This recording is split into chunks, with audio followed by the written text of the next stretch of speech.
Les aliments que nous consommons pénètrent dans l'organisme par la bouche.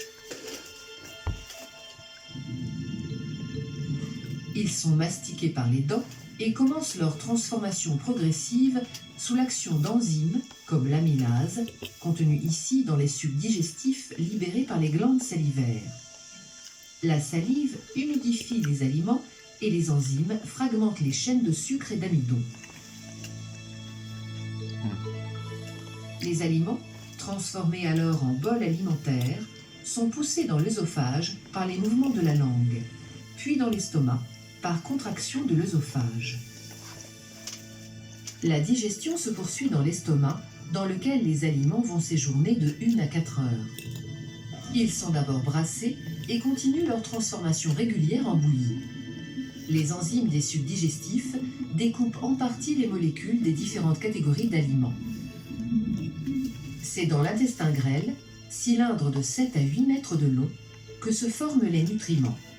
Glucose, acides gras et acides aminés, directement assimilables par l'organisme. Et c'est dans l'intestin grêle qu'ils vont passer dans le sang. Cette absorption se fait au niveau des villosités intestinales, ces replis microscopiques qui tapissent la paroi interne de l'intestin. Leur nombre, très élevé, près de 10 millions, permet à l'intestin d'offrir une surface d'absorption avoisinant les 250 mètres carrés.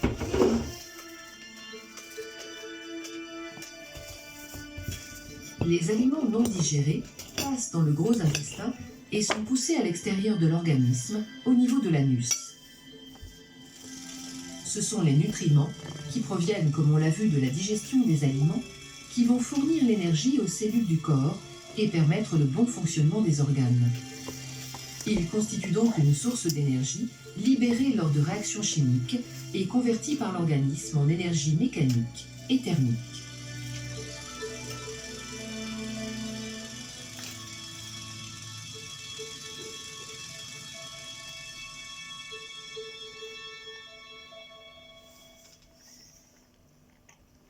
Les aliments que nous consommons pénètrent dans l'organisme par la bouche. Ils sont mastiqués par les dents et commencent leur transformation progressive sous l'action d'enzymes comme l'amylase, contenue ici dans les sucs digestifs libérés par les glandes salivaires. La salive humidifie les aliments et les enzymes fragmentent les chaînes de sucre et d'amidon. Les aliments, transformés alors en bol alimentaire, sont poussés dans l'œsophage par les mouvements de la langue, puis dans l'estomac par contraction de l'œsophage. La digestion se poursuit dans l'estomac, dans lequel les aliments vont séjourner de 1 à 4 heures. Ils sont d'abord brassés et continuent leur transformation régulière en bouillie. Les enzymes des sucs digestifs découpent en partie les molécules des différentes catégories d'aliments. C'est dans l'intestin grêle, cylindre de 7 à 8 mètres de long, que se forment les nutriments. Glucose, acides gras et acides aminés, directement assimilables par l'organisme. Et c'est dans l'intestin grêle qu'ils vont passer dans le sang. Cette absorption se fait au niveau des villosités intestinales, ces replis microscopiques qui tapissent la paroi interne de l'intestin. Leur nombre, très élevé, près de 10 millions, permet à l'intestin d'offrir une surface d'absorption avoisinant les 250 mètres carrés.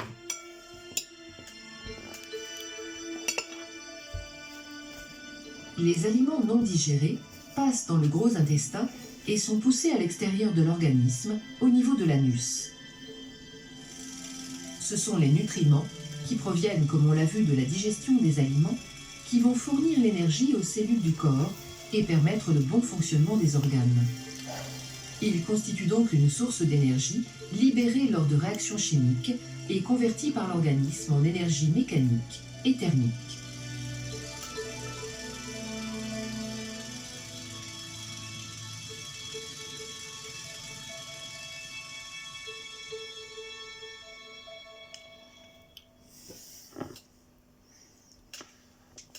Bon, ce soir, j'ai refait l'exercice et j'ai passé 2 fois le film.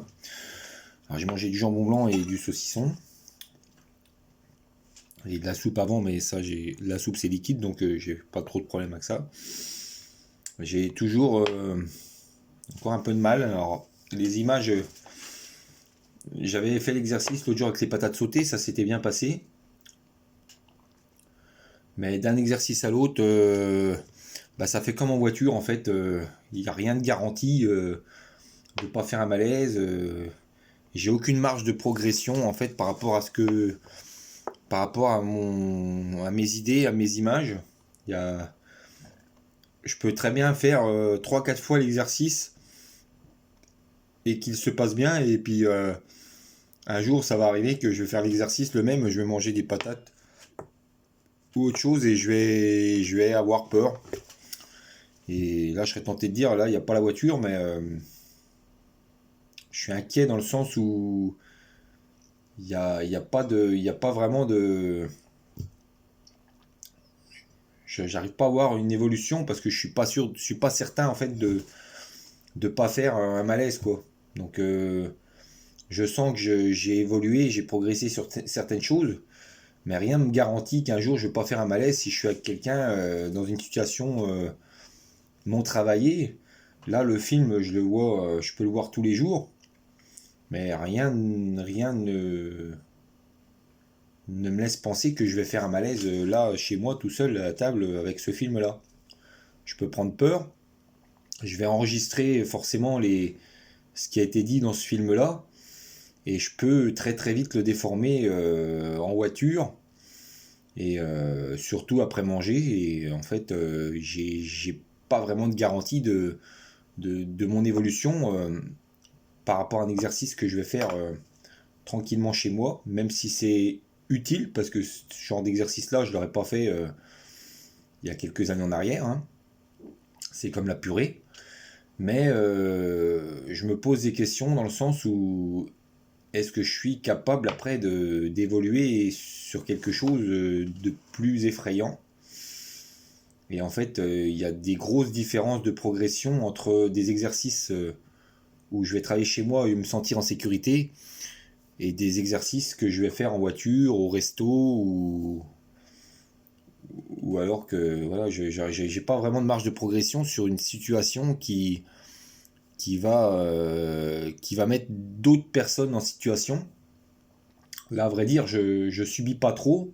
Alors, je sais que je filme la séance, qu'après vous regardez, mais j'ai aucune garantie sur ce qui pourrait se passer en voiture derrière ce genre d'exercice.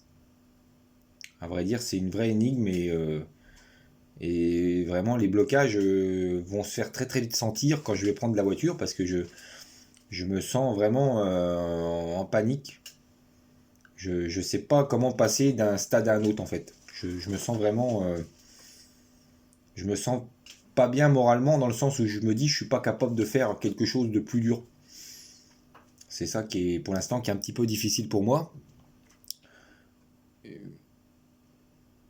Enfin, pour l'instant, je travaille bien l'exercice, donc c'est assez intéressant dans le sens où je le fais. Après, je sais pas où ça peut m'emmener. Voilà, dans mes malaises, c'est très perfectible au niveau de mon esprit et du coup, je sais pas si après je fais quelque chose de plus dur, si je vais pas repenser à tout ce que j'ai vu. Et il y a des images qui vont se créer par le cerveau qui ne sont pas forcément